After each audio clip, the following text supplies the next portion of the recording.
Dans ses mémoires intitulées Spare, le duc de Sussex livre avec émotion le souvenir de l'annonce par un inconnu, membre du palais, de la mort de son arrière-grand-mère Elisabeth en mars 2002.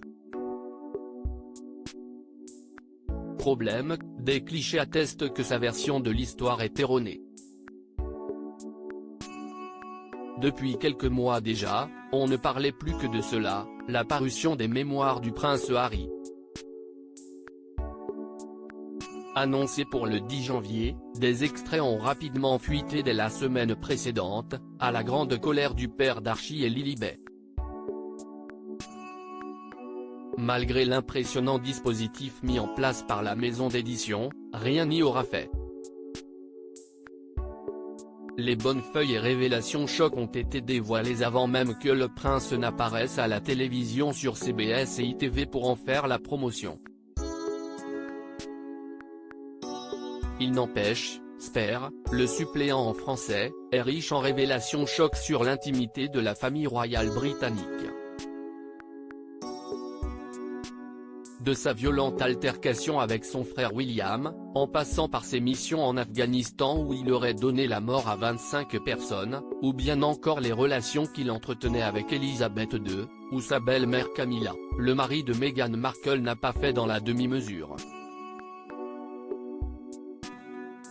C'est un véritable coup de tonnerre qui s'est abattu sur le Royaume-Uni.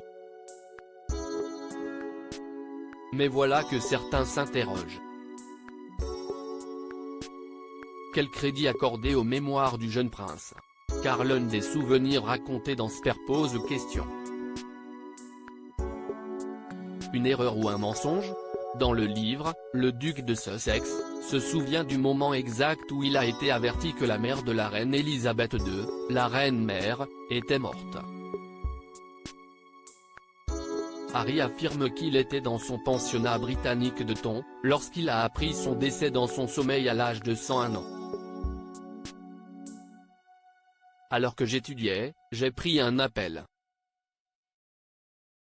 J'aimerais pouvoir me souvenir de la voix de la personne à l'autre bout du fil. Celle d'un homme de cour, je crois, a écrit le prince. Et de détailler, je me souviens que c'était juste avant Pâques, le temps était clair et chaud, la lumière entrait par ma fenêtre, remplie de couleurs vives. Votre Altesse royale, la reine-mère est morte. Le problème s'y est que l'affirmation de Harry selon laquelle il était à l'école au moment de la mort de son arrière-grand-mère serait fausse. Certains médias rapportent qu'à l'époque il était en voyage au ski à Clousters, en Suisse, avec son père, le roi Charles III, et son frère, le prince William. Des photos de cette époque prouvent qu'Harry est effectivement rentré de Suisse au Royaume-Uni un jour après le décès de son arrière-grand-mère. Cette incohérence présentée comme une vérité conduit à se demander si d'autres parties du livre d'Harry pourraient être incorrectes sur le plan factuel. Harry ne se souvient même pas de l'endroit où il se trouvait au moment de la mort de la reine-mère, il ne faut donc pas se fier à ses souvenirs. Et il a un objectif, donc il y a un manque d'impartialité, a tweeté un internaute.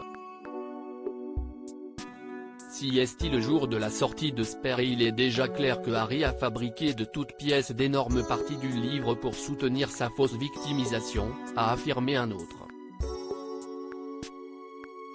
Il n'était pas à Eton lorsque la reine-mère est morte et n'a pas été informé par un homme de cour inconnu. Si est un menteur, point final.